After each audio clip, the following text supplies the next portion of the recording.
For regular videos on ancient cultures and forgotten civilizations, please subscribe. If you would like to support the channel and become part of our ancient history fan community, visit patreon.com/World of Antiquity. Have you ever heard of the Hermetica? The Hermetic Texts?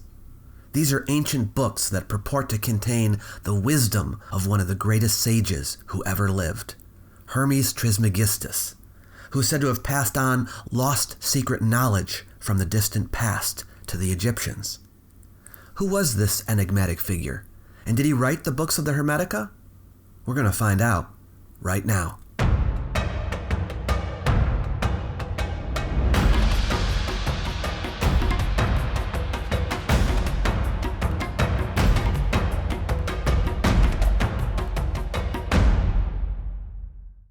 Peter Gandy is a British author who's known for some controversial theories about the ancient past, and especially ancient religion and philosophy.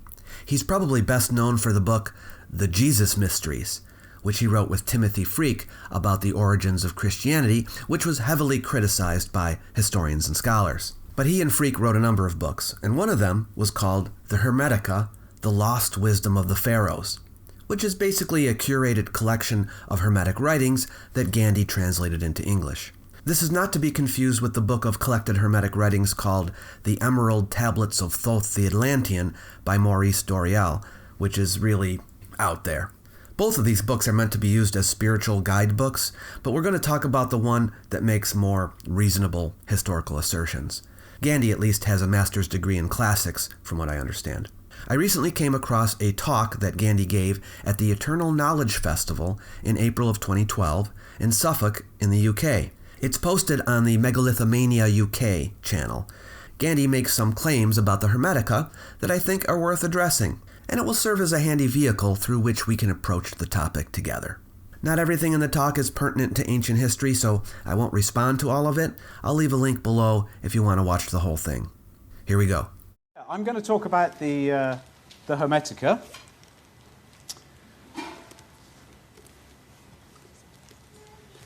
Which is, I noticed actually on the banner up here, you've got Thoth, the ibis-headed god of Egypt. It's him you've got to blame for all of this. It all goes back to ancient Egypt, which is why we use the subhead on the book, The Lost Wisdom of the Pharaohs. Is the Hermetica really the lost wisdom of the Pharaohs? This is the question we will be exploring. The Hermetica can certainly be called wisdom, at least in the sense that it offers knowledge and principles to its readers. It falls into the genre of writing we call wisdom literature. Whether that wisdom has any value or truth in it is another story, and not our concern at present. But specifically, we will be inquiring whether the wisdom came from the pharaohs of Egypt, and whether it was ever lost. So yes, is it the lost wisdom of the pharaohs? In the however many years it is since we wrote this, that's actually become the major issue for me. The fact that I do think this text gives us the best possible lens for looking back into the mind world of the ancient Egyptians. That's an interesting claim because while the Hermetica, or at least a good part of it, was apparently written in Egypt, it was written in Greek, by Greeks. So why does he not call it the wisdom of the Greeks? We'll see as we go along. And unfortunately, the books of the Hermetica have really had a terrible press. For many years, they were outlawed in Europe. They just simply weren't available during the Christian period. The Arabs nurtured them, kept them alive, and then during the Renaissance, they were reintroduced back into Europe. I went and checked this out and found no evidence that the Hermetica was ever outlawed in any country of Europe. I couldn't find a single law or proclamation or order that called for either the burning of the books or a penalty being imposed for possessing them. In fact, Hermetic writings were remarkably well known during the Middle Ages in Europe. The Asclepius was translated into Latin and commented on. There were even Hermetic books that were written during the Middle Ages in Europe, most notably the Book of the 24 Philosophers, and a number of astrological tracts. What Gandy probably means is that the scholars of Europe, mostly monks, did not, as a matter of practice, put much effort into preserving pagan books, while in the Byzantine and Arab worlds, they did. But that's not the same as being outlawed, and it isn't the same as being lost. The Hermetic texts were part of the cultural consciousness among European scholars, even in Christian Europe. They may not have been widely published, but they were there, especially from the High Middle Ages forward, and were held in high esteem by some. But even then, there was a hatchet job done on them, saying, these aren't the books of Thoth. These don't tell you anything about ancient Egypt. These are Greek texts written in Greek for a Greek-speaking audience who were living in Alexandria in Egypt. And really, the Egyptian stuff in it, it's just decoration, just ornamentation to give it the impression that it's ancient wisdom. And that's why they've languished in such obscurity for so long. Okay, tell us how you know this view is incorrect. And in fact, until we did our book, they were only available as difficult, impenetrable texts, badly translated by a bunch of 19th century occult obscurantists, and nobody could really understand them. And I first came across them a long time ago, 1978. I was 18, and I got inducted into a Western magical order, which claimed to go back to the famous Golden Dawn, or infamous Golden Dawn. And we used to do these magical path workings, during which I had the most extraordinary experience in the Temple of Thoth. And I was an impressionable young man, and I thought, oh, that's an amazing experience. The Western magical order that he joined when he was 18 was a Hermetic order that was a splinter group of the Golden Dawn, a secret society that had its heyday in the late 19th century. So Gandy is very much coming from the viewpoint that the Hermetic texts have spiritual value. He even says he had a spiritual experience in Egypt when he visited a temple of Thoth. But I'm not here to talk about the truth or value of Hermeticism. I do ancient history, so let's move on. He then goes on to explain how he compiled the texts from the Hermetica for his book. If you want to hear about that, you can check it out in the original video. I'm going to fast forward a bit. So I was reading through the introduction. I thought, I've got to put an introduction to this so that people can really get a grasp on the history of it, because it's not just a set of interesting texts. These have had a profound influence on our culture. In fact, the very best things of our culture originate from the ancient teachings, which were mediated through the Greeks. Notice how he says mediated through the Greeks. So his position is that the Hermetic text may be Greek, but the Greeks were just the mediators of an older Egyptian tradition. Is this borne out by the evidence? Let's see.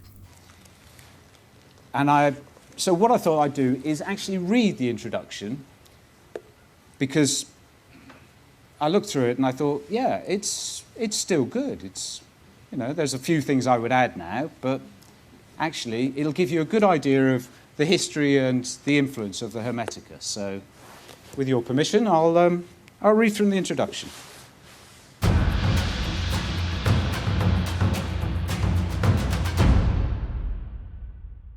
The Hermetica is a collection of writings attributed to Thoth, a mystical ancient Egyptian sage whose wisdom is said to have transformed him into a god. This statement is misleading. The Hermetica is a collection of writings attributed to Hermes Trismegistus. Who is Hermes Trismegistus? He is a Hellenistic god. By Hellenistic, I mean he was invented in the Hellenistic period, the time when the Ptolemies ruled Egypt, 332 to 30 BCE, and also that he's a product of Hellenism, the synthesis of Egyptian and Greek culture. Hermes Trismegistus is a combination of the Egyptian god Thoth, or Jehuti, and the Greek god Hermes. So he's not simply Thoth, and he's not simply Hermes. He's Thoth Hermes. So I feel like Gandy is deliberately misleading his audience because he wants them to believe that the Hermetica comes from ancient Egypt. So he takes Hermes right out of it. You can't take Hermes out of the Hermetica. This is not to say that the Greeks who worshipped him considered him to be a new god.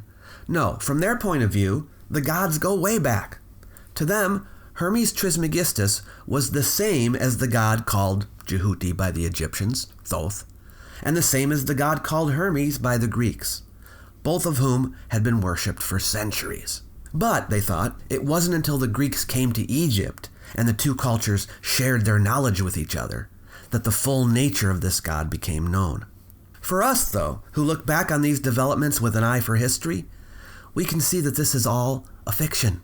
Thoth and Hermes are completely fictitious characters, invented independently by their respective cultures and then synthesized at a later time. The other statement that Gandy makes, that Thoth was a mystical ancient Egyptian sage whose wisdom is said to have transformed him into a god, is an idea originally connected with the physician and architect Imhotep, a real person who lived during the Third Dynasty and who was the designer of the step pyramid of Saqqara, the first of its kind. Nowhere in Egyptian myth, from the Old Kingdom, Middle Kingdom, or New Kingdom, as far as I can find, was the god Thoth said to be a mortal sage who was transformed into a god. Thoth appears virtually everywhere in ancient Egyptian visual art, in literature, like the pyramid texts, coffin texts, Book of the Dead, and temple inscriptions. And in all these Egyptian texts, Thoth is a god and has always been a god. He was never a human. Here's what happened. There were some sages from Egypt that were deified, real historical figures like Imhotep, whose spirits were venerated after their death. And by the New Kingdom, Imhotep had become a demigod, a patron of doctors and scribes. In the Saite period, 7th to 6th centuries BCE, Imhotep was finally merged with Thoth. It was common in polytheistic societies for gods eventually to merge with one another over time if they had similar characteristics, minor gods being absorbed by the major ones. And this is what happened to Imhotep. But earlier, the two were worshipped in separate cults completely distinct from one another. So it's important to remember that the Thoth cult existed long before Imhotep ever became associated with Thoth. Unlike the god Osiris, about whom it's possible to formulate a biography based on the myths about him, despite variant traditions, the Thoth stories do not allow us to establish a mythological biography like that, because the sources about him are highly contradictory, and none of them can be confidently assumed to be primary. In one tale, Thoth is said to have been born autogenously, with no mother. Other sources say he's the son of a goddess, and different goddesses are named as his mother. There are no tales about his childhood or growing to maturity. He's always presented as an adult god, and as if he has always been so. It's not until we get to later times that we see Thoth being spoken of as someone who was once mortal that was made immortal by reason of his good services to the gods. That's because he had by this time absorbed the Imhotep tradition. And so that's why at the time that Hermeticism was beginning to sprout, Hermes Trismegistus was thought to be an ancient sage who was transformed into a god. But we need to avoid making the mistake Gandy does of assuming this idea comes from earlier times and of assuming Thoth and Hermes Trismegistus are identical. Thoth, who was venerated in Egypt from at least 3000 BCE, is credited with the invention of sacred hieroglyphic writing, and his figure, portrayed as a scribe with the head of an ibis, can be seen in many temples and tombs. The oldest texts that mention Thoth are the pyramid texts, which date to the 5th and 6th dynasties, around 2400 BCE. But Thoth was probably worshipped before that. How much further back is difficult to say. Yes, he was portrayed as an ibis and sometimes a baboon. And he was also associated with the moon. Sometimes he was spoken of as the moon itself. The fact that there are so many stories about him, and he has so many symbols, many of which are contradictory and inconsistent with each other, suggests he is a fairly old god, maybe even before the first dynasty. Some might ask, isn't there a very ancient text called the Book of Thoth that contains wisdom in it, reminiscent of the Hermetic Writings? What they're probably referring to is a book mentioned in the Egyptian short story Setna Khamwas and Naneferkaptah, sometimes called Setna I. This story isn't itself the Book of Thoth. It mentions the Book of Thoth, which is said to contain two powerful magical spells, one that enables a person to speak to animals, and the other that enables a person to see the gods. Well, this is a fictional story, written in Demotic, an Egyptian script used during the Ptolemaic period. So although the character of Setna is based on a real person, the famous son of Ramses II, who lived during the 19th dynasty, this story is not a history. It's a fun little tale that features a book which itself is probably fictional. But wait, wasn't the Book of Thoth actually discovered recently? There was indeed a book found, in fragmentary form, which modern Egyptologists have dubbed the Book of Thoth. But it is not the same as the one from the story. It has nothing in it as described in the short story. Neither does it have a title on it, the Book of Thoth. It's a text written in Demotic, also from the Hellenistic period, that features a god in it that presumably is Thoth, though it's not said explicitly. And so the researchers have named it the Book of Thoth. It contains teachings in it that resemble Hermetic ideas, but its contents aren't in any of the known Hermetic collections. It's from that time, though, so it fits in with the intellectual traditions of that period. He is the dispatcher of divine messages and recorder of all human deeds. In the great hall of judgment, the afterlife court of the god Osiris, Thoth would establish whether the deceased had acquired spiritual knowledge and purity, and so deserved a place in the heavens. Thoth was said to have revealed to the Egyptians all knowledge on astronomy, architecture, geometry, medicine, and religion, and was believed by the ancient Greeks to be the architect of the pyramids. Note how Gandy is synthesizing Egyptian and Greek thought here. The Greeks, who were in awe of the knowledge and spirituality of the Egyptians, identified Thoth with their own god Hermes, the messenger of the gods and the guider of souls in the realm of the dead. To distinguish the Egyptian Hermes from their own, they gave him the title Trismegistus, meaning thrice-great, to honour his sublime wisdom. And the books attributed to him became collectively known as the Hermetica. The name Trismegistus was not given to Thoth to distinguish him from Hermes. In the minds of the Greeks, Thoth and Hermes were the same god, and the name Trismegistus was a way to acknowledge their synthesis, not their difference. Trismegistus does mean thrice-great. Repeating something 3 times was frequently used for emphasis. Diodorus Siculus, an ancient Greek historian who wrote in the 1st century BCE, during the Hellenistic period, describes Hermes Trismegistus in this way. It was by Hermes, for instance, according to them, the Egyptians, that the common language of mankind was first further articulated, and that many objects which were still nameless received an appellation, that the alphabet was invented, and that ordinances regarding the honors and offerings due to the gods were duly established. He was the first also to observe the orderly arrangement of the stars and the harmony of the musical sounds in their nature, to establish a wrestling school, and to give thought to the rhythmical movement of the human body and its proper development. He also made a lyre and gave it 3 strings, imitating the seasons of the year, for he adopted 3 tones, a high, a low, and a medium, the high from the summer, the low from the winter, and the medium from the spring. The Greeks also were taught by him how to expound their thoughts, and it was for this reason that he was given the name Hermes. In a word, Osiris, taking him for his priestly scribe, communicated with him on every matter and used his counsel above that of all others. Note how Diodorus combines the stories the Egyptians of his time told about Thoth with the beliefs of the Greeks about Hermes, and considers them both as referring to the same god. There are even some new embellishments.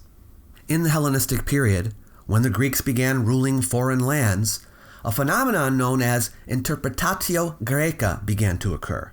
It refers to Greek interpretations of the religions and philosophies of these countries by using Greek religious concepts and practices, deities and myths, equivalencies, and shared characteristics. But the Greeks often did great damage to the original concepts because they often did not understand them fully, and because they often forced the meaning in order to make them compatible with their own ideas. As time passed and the concepts saw further additions and expansion, including new vocabulary, rites, magic words, and alchemy, the beliefs became less and less Egyptian. Gandy continues to read his intro, which at this point name drops a bunch of famous people throughout history who presumably were influenced by Hermetic thought. He exaggerates the Hermetica's influence, but we're not going to concern ourselves with that. Let's skip ahead to where he talks about the Hermetica's origins.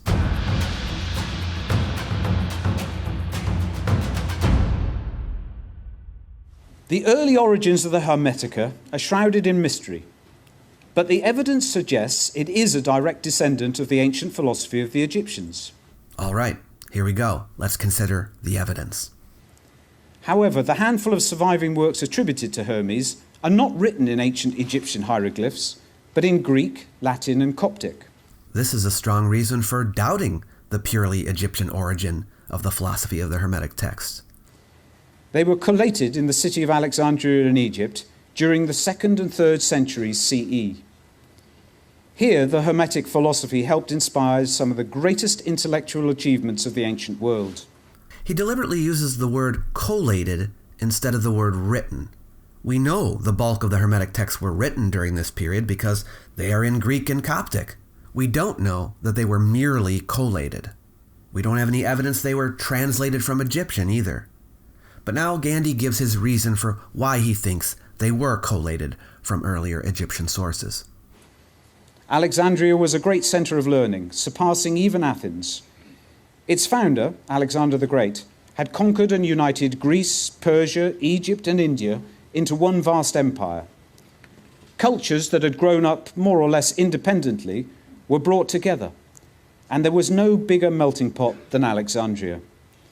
Into this new cosmopolis, or universal city, poured men and women of every race and nation: Greeks, Jews, Egyptians, Babylonians, Phoenicians, and even Buddhists from India, associated here together in relative peace.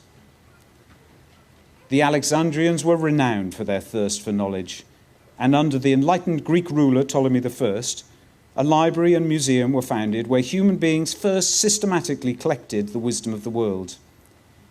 At its height, the Library of Alexandria housed some 500,000 scrolls. But Alexandria was also rich in esoteric knowledge: Pythagoreanism, Chaldean oracles, Greek myths, Platonic and Stoic philosophy, Judaism, Christianity, the Greek mystery schools, Zoroastrianism, astrology, alchemy, Buddhism, and of course the ancient Egyptian religion were all practiced, studied, compared, and discussed. Okay, so if I'm following his point properly, he is saying that since the Library of Alexandria had hundreds of thousands of scrolls collected from all over, they must have had scrolls of ancient Egyptian wisdom. Therefore, the philosophy of the Hermetic texts could easily have been taken from earlier Egyptian texts. All this does, however, is show the possibility that the Hermetica could contain Egyptian ideas. Gandy would have to agree it doesn't prove that the Hermetica is wholly Egyptian. Anyway, modern scholars are of the opinion that the Hermetica draws from the ancient Egyptian tradition. No one argues that the Hermetic texts are 100% Greek in origin. This is a synthesis, after all. It brings together Greek ideas and Egyptian ones.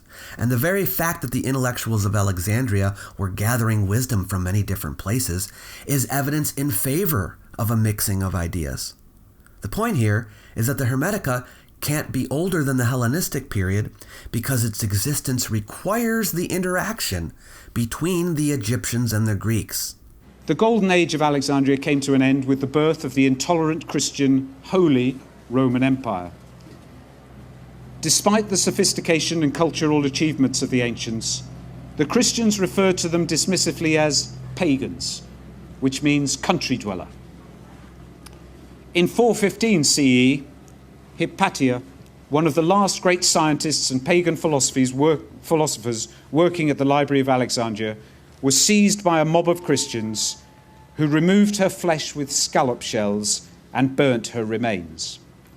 Their leader, Bishop Cyril, was later canonized Saint Cyril.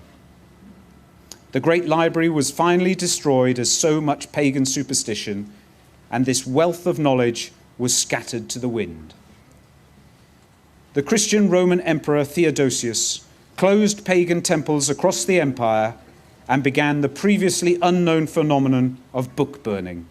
What Gandy appears to be trying to do here is make it seem as if the Christian church tried to wipe out the wisdom of Hermes Trismegistus, and unfairly at that. It's certainly true that pagan religion was the target of Christian attacks, but it would be too simplistic to say that they tried to eradicate all pagan ideas. There were many pagan ideas that were accepted by Christians and made their way into Christianity. The fact is, Hypatia, in her time, was beloved by both pagans and Christians. She wasn't murdered because she was a pagan. She was murdered for political reasons. She had been the advisor of the Roman prefect of Egypt, a Christian, who was in the middle of a dispute with the Archbishop Cyril of Alexandria.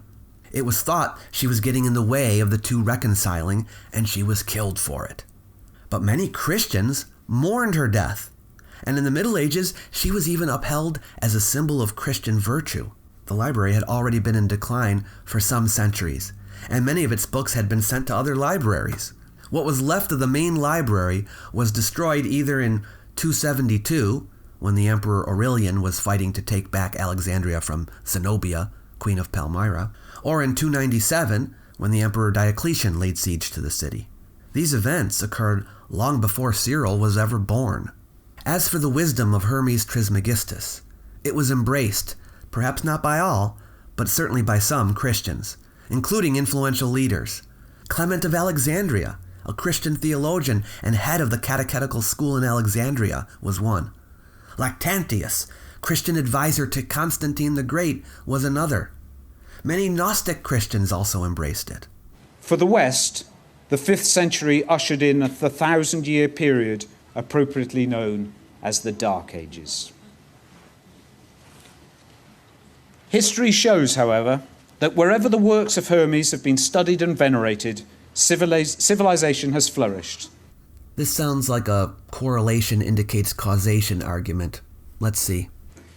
Pagan scholars and sages fled to the newly emerging Arab culture, taking their knowledge and the Hermetic writings with them. 200 years later, the Muslims created an empire whose learning and scientific achievements were unsurpassed. By the beginning of the 9th century, the first university was established in Baghdad, called the House of Wisdom. Here, many pagan works were translated. The sciences that had reached such heights in Alexandria were significantly developed, and the ancient pagan spiritual wisdom was covertly studied and practiced.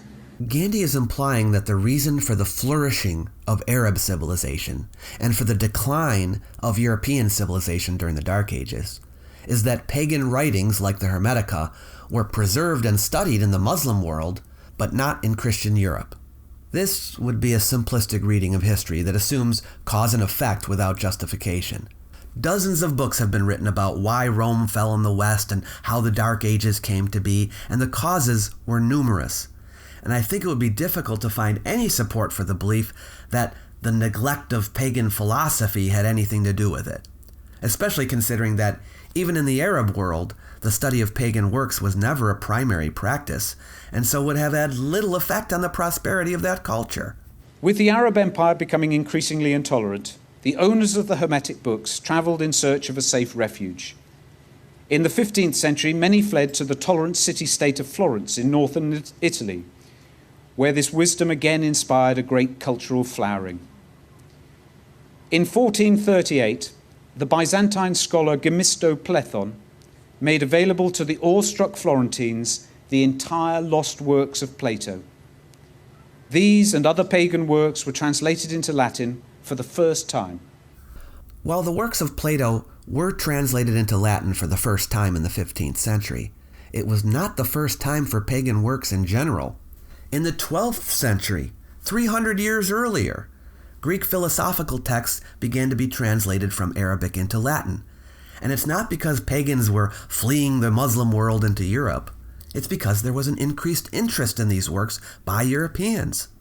So, for example, the Tabula Smaragdina, known more popularly as the Emerald Tablet, a Hermetic text that formed the basis of medieval alchemy, was translated from Arabic into Latin several times in the 12th and 13th centuries. It was extremely popular. About 40 Hermetic texts appeared at this time, most of which were translated from Arabic, but some were brand new. The Book of the 24 Philosophers, for example, is a Hermetic text that seems to have made its first appearance. Indications are it was composed in the second half of the 12th century. Wait, you might be saying to yourself, are you suggesting that not all the Hermetic texts were written by the same person? That's right. Since the texts don't all originate in the lifetime of one individual, then they couldn't possibly have been written by the same individual. The ruler of Florence, the philanthropist and scholar Cosimo De Medici established a new Platonic academy, a group of intellectuals and mystics who found their inspiration in the ancient pagan philosophy. Cosimo Medici sent out agents to look for other lost pagan works that might still be awaiting discovery. In 1460, one of them came across the lost works of thrice-great Hermes and brought them to Florence. The Florentines, already reeling from the discovery that an ancient civilization of immense sophistication had risen and fallen nearly 2,000 years before them, the Greek civilization, now believed they had in their hands one of the most ancient sages of them all. As we know, Hermetic texts were already available in Europe at the time that Cosimo de Medici lived. When Gandy says an agent of de Medici came across the lost works of thrice-great Hermes, he's referring to Leonardo de Pistoia, a monk who worked for de Medici, who found in Macedonia a copy of the Corpus Hermeticum, a collection of 18 tractates attributed to Hermes Trismegistus and written in Greek, which had been preserved by Christian scholars in the Byzantine Empire. Scholars today estimate that these texts were written sometime between the 1st and 4th centuries CE, when Rome ruled Egypt. Cosimo ordered his young Greek scholar Marsilio Ficino to cease his work on translating Plato and to begin immediately on this new Egyptian text. Ficino had it ready in time to read to Cosimo just before his death. Marsilio Ficino is an important figure in the history of Hermeticism because not only was he the one who made the Corpus Hermeticum available in Latin for Europeans to read, and this laid the foundations of modern Hermeticism, but because he is the inventor of a new mythology around Hermes Trismegistus that will be adopted by Hermetic groups of Europe, like the Rosicrucians, Freemasons, and others. In the preface he wrote for the Poimandres, aka the Pymander, the first tractate in the collection, Ficino outlined a refurbished portrait of Hermes Trismegistus for his European readers. In the medieval Arabic literature, there were 3 Hermes, based on the assumption that the name Trismegistus was equivalent to the third. The first Hermes they identified with the patriarch Enoch from the Bible, who lived before the Great Flood. He built the pyramids and wrote the whole scientific knowledge of the human race on the walls of Egyptian temples. The second Hermes lived after the flood and studied science in Babylonia. The third was a ruler in Egypt and wrote many books, including those on alchemy, and he was the one called Trismegistus. This view had been adopted by medieval European Hermetic enthusiasts prior to Ficino. The story will change again with Ficino's bio of Hermes. Basing it on other legends he had read and picking out what he thought was the best, Ficino said that Hermes Trismegistus was the 5th in the line of men named Hermes, or Mercury as he says, since he's writing in Latin. Mercury is the Latin form of Hermes. Hermes Trismegistus, he wrote, lived a few generations after Moses, and he ruled Egypt and gave them laws and letters. He was so loved by the Egyptians that they made him a god and called him Thoth. He's called thrice-great because he was the greatest philosopher, the greatest priest, and the greatest king. He was the first theologian, teaching about the majesty of God, the ordering of the spirits, and the changes of the soul. He taught Orpheus, who taught Agliophemus, who taught Pythagoras, who taught Philolaus, who taught Plato.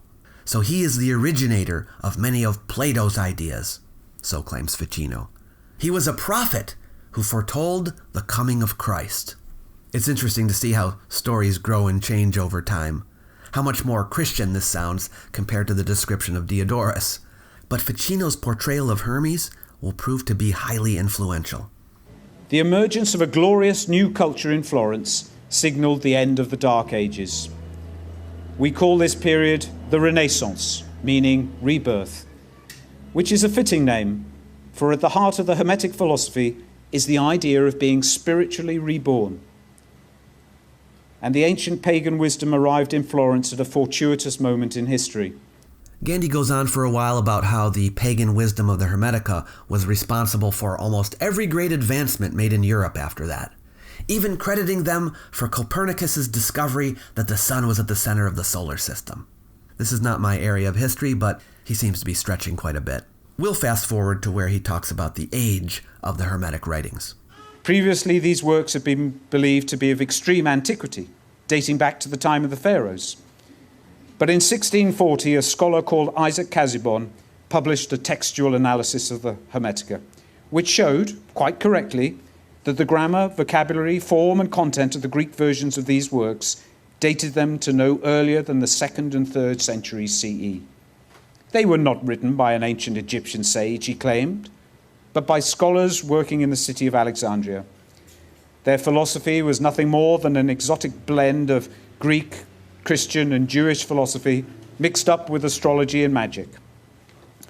The Egyptian names that pepper the text were mere decoration. As you can see, it didn't take long to realize that the text couldn't be as old as Ficino claimed. Casaubon was the first European scholar to systematically analyze the language of the Hermetica. He won't be the last. Casaubon was one of the most brilliant Greek scholars of his time, and with the encouragement of the Christian status quo, his damning criticism was generally accepted. Casaubon had dealt the Egyptian sage a fatal blow, and the books of Hermes were destined to be forgotten as fakes and forgery. Well, history shows they most certainly were not forgotten. And it wasn't the church that generally accepted his conclusions, it was other scholars. And yes, to this day, scholarship classifies the Hermetica as pseudepigrapha. That is, writings whose claimed author is not the real author.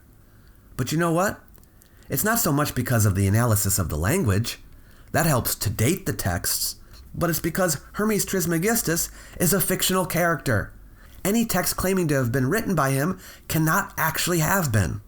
In the modern world, we know from the actions of the tabloid press just how one well-timed hatchet job can unjustifiably undermine someone's reputation for good. And this is exactly what happened to thrice-great Hermes. Casaubon was a fine scholar, but he was motivated by a hidden political agenda. The ultra-orthodox James I was now on the throne of England, and he employed Casaubon and others to purge the magically inclined court of Elizabeth. Hermeticists like John Dee were ostracized, and later Casaubon's son Merrick wrote a book which portrayed the great philosopher as a confused occultist. Dee died alone and forgotten. Casaubon's work speaks for itself. Whatever hidden agenda he may or may not have had, I don't know. No scholar today believes that these works are falsely attributed merely because Casaubon said so. That's not how scholarship works. Scholars don't believe something based on who says it. The arguments themselves are tested. And many scholars since Casaubon have continued to study the Hermetica and have arrived at similar conclusions, refining and correcting the work of Casaubon and others that came after him. So we really don't need to be hung up on this one guy. Nonetheless, some of Casaubon's claims regarding the Hermetica are true. The books of Hermes are undoubtedly the product of many authors, and not one ancient sage. And they were certainly composed in the first few centuries of our era. Okay, so then, does that not indicate that these writings are not from the time of the Pharaohs? Hermes was credited with these writings, even though we know they were the composite works of many scholars. But this does not discredit them or Hermes. It was a common practice in antiquity for authors to ascribe their work to the god who gave them inspiration. This was a mark of respect, not an attempt to deceive. When scholars say the Hermetic texts are from the Hellenistic period, they're not trying to discredit them. If you want to believe in the wisdom contained in them, that's entirely up to you. And I will agree that just because someone wrote in the name of Hermes Trismegistus, that doesn't necessarily mean they were attempting to deceive their readers. It was common in the ancient world to write in the name of a famous person from the past as a gesture of respect or as an expression of inspiration. On the second charge, Casaubon is also right to claim that the Hermetica was written down in 2nd century Alexandria. But all the modern evidence suggests that it does express Egyptian beliefs filtered through the understanding of the Greek scholars of the period. Gandy never presents this evidence, but having gone and looked it up, it is true that modern scholars, in examining the text, have come to the conclusion that they do not merely reflect Greek philosophy, but Egyptian wisdom as well. But it's not that Egyptian wisdom simply was filtered through the understanding of Greek scholars, as Gandy says, but it is a true mixture of both Egyptian and Greek thought, with the scale tilted more towards the Greek side. And even if all Casaubon's criticisms were correct, this would neither diminish the Hermetica's wisdom nor alter the fact that it has profoundly influenced some of the greatest minds in history. It is as old as the Christian Gospels. It's older than the Quran. It is one of the great sacred texts of the world, and it's worthy of respect and study for these reasons alone. I'm not going to argue with him on this point. He's making a value judgment, and is entitled to rank his holy books however he wants. But when Casaubon was writing, very little was actually known about ancient Egypt. The hieroglyphs themselves were not translated until 2 centuries after his death. Consequently, many modern scholars now believe that he was wrong to see the Hermetic philosophy as a 2nd century innovation, especially since the discovery of the pyramid texts of Saqqara at the end of the last century. These hieroglyphs are over 5,000 years old and yet contain doctrines that are identical to those expounded in the Hermetica. This suggests that the Hermetica may indeed contain the wisdom of the Pharaohs, which scholars in 2nd century Alexandria reworked for a contemporary readership. But a reworking of this wisdom is an innovation. It takes something old and adds something original to it, thus creating something new.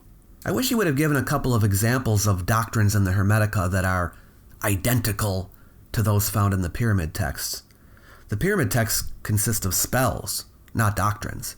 There are beliefs expressed in the pyramid texts that may be reflected in the Hermetica, but I would guess that no Egyptian belief came through to the Hermetica without some innovative adjustment.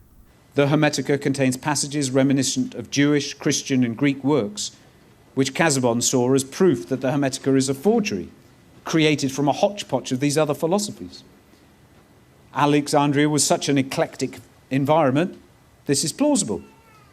The ancients themselves, however, believed that these traditions were influenced by the Egyptian philosophy contained within the Hermetica. The Jews are said to have lived for many years in exile in Egypt, and their greatest prophet Moses was brought up as an Egyptian. Many early Christians lived in Egypt, and the Greeks were in awe of the Egyptians, compared to whom they felt like children.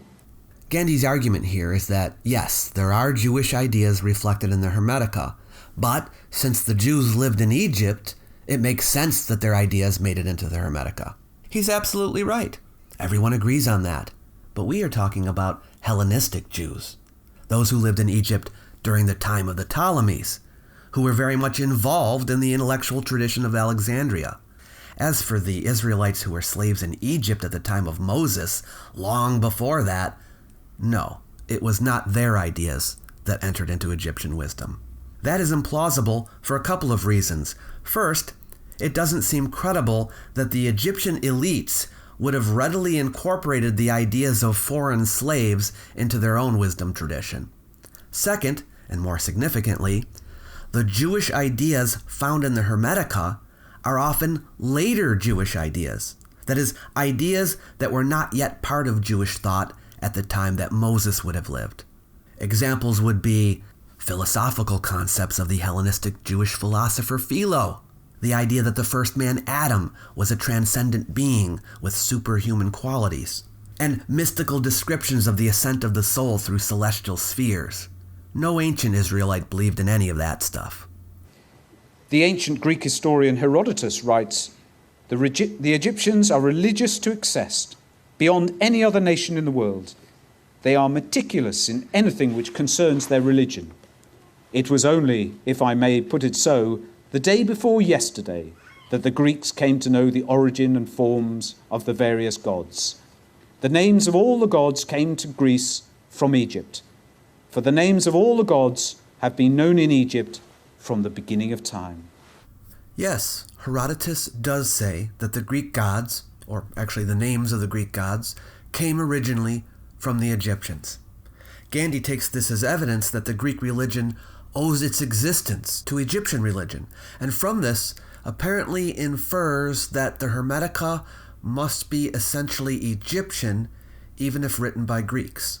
But how would Herodotus, who lived in the 5th century BCE, know where the Greek gods came from? Their roots extend back to well before written records. The fact is, Herodotus and the Greeks themselves were as ignorant as we are about the origin of their gods, if not more. We know that they often projected present ideas into the remote past and constructed continuities that were frequently fantastic or inaccurate. Even if it were the case that the Greeks somehow got their gods from the Egyptians in a time before they ever interacted, in order to consider this evidence that the Hermetica is primarily an Egyptian set of works, we would have to assume that no changes occurred in either of their religions, no innovations were ever made by the Greeks in the centuries that ensued, that the Greek and Egyptian religions are more or less indistinguishable, and furthermore, that when the Hermetica was written, none of the newer ideas of either Greeks or Egyptians made their way into it. But of course, that set of assumptions would be ridiculous. Gandy also implies that since the Egyptians were meticulous in the preservation of their ideas, then the ideas of theirs that are preserved in the Hermetica must be ancient. But the documentary history of Egypt demonstrates beyond a doubt that their ideas changed over time and were not static. Casaubon particularly claims that the Hermetic philosophy plagiarized the Timaeus, a work written by the Greek philosopher Plato in the 5th century BCE. Like the Hermetica, it too includes the doctrines of astrology and reincarnation. Yet these ideas played no part in early Greek religion. So where did they come from? The answer is ancient Egypt. Over 100 years before Plato, the Greek sage Pythagoras had set out on a journey to acquire the knowledge of the world. This led him to Egypt, where he spent 22 years in the temples, being initiated into the religion of the Egyptians. According to the ancient Greek scholar Diogenes Laertius, Plato purchased 3 books of Pythagorean doctrines based on Egyptian wisdom, and these he adapted into the Timaeus. So the similarities between the works of Plato and the Hermetica are not surprising, since many of Plato's ideas were direct descendants of ancient Egyptian philosophy. Here Gandy is simply repeating Ficino's claim that Plato's ideas can be traced back to Hermes, or at least to the Egyptians, and he follows the same line of descent. Therefore he can say the Hermetica didn't copy Plato, Plato copied the Egyptians. The only problem is that the evidence for this is tenuous.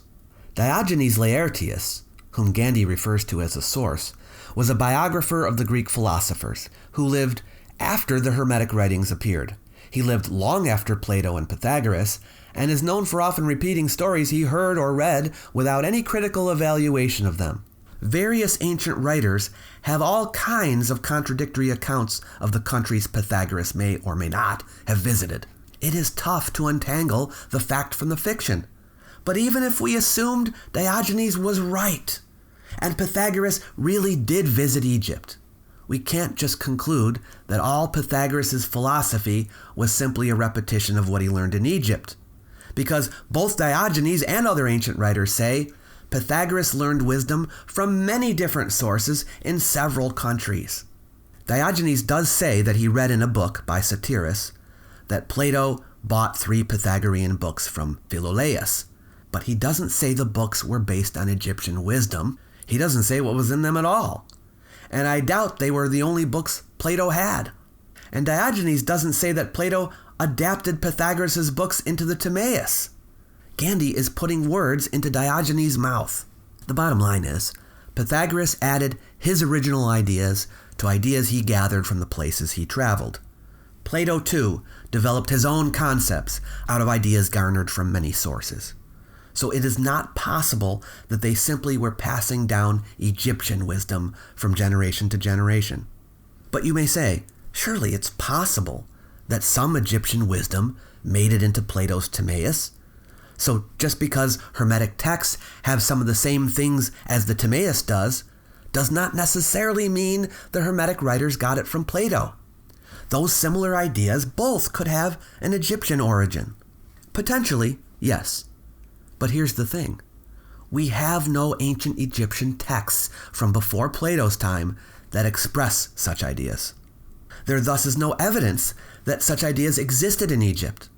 We do have Plato's writings that express those ideas, and we know that Plato was extremely influential. So when we see a text from after Plato's time, In fact, in a period when Plato was especially popular, repeating ideas found in Plato by Greeks who knew Greek philosophy better than any other philosophy, the most reasonable conclusion is that they got it from Plato.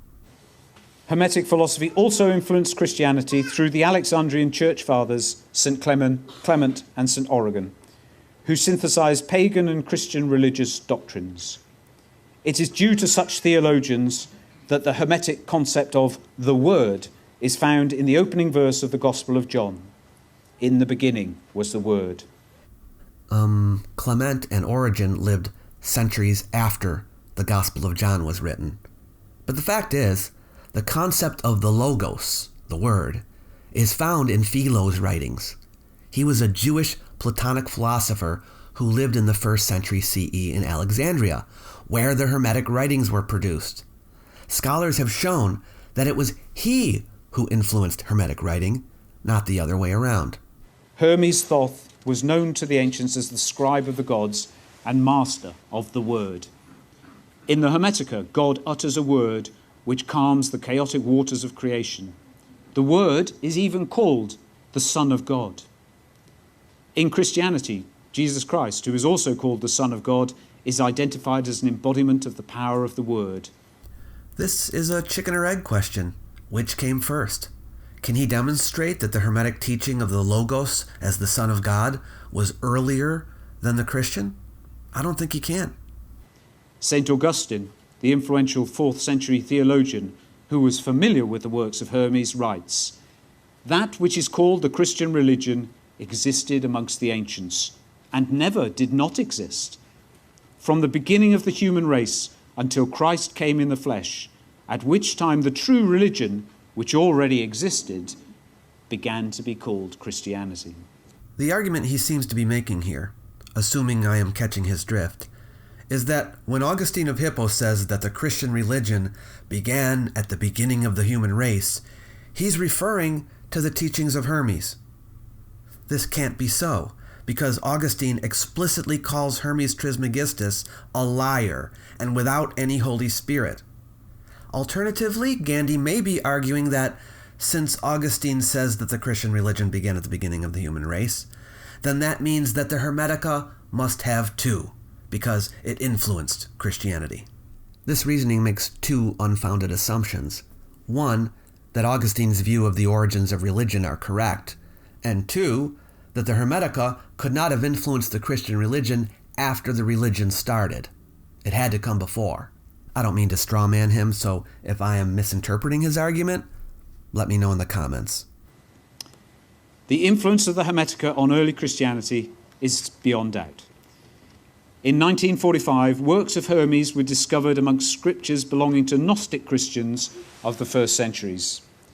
And according to a note on one of the texts, early Christian communities possessed many copies of the works of Hermes.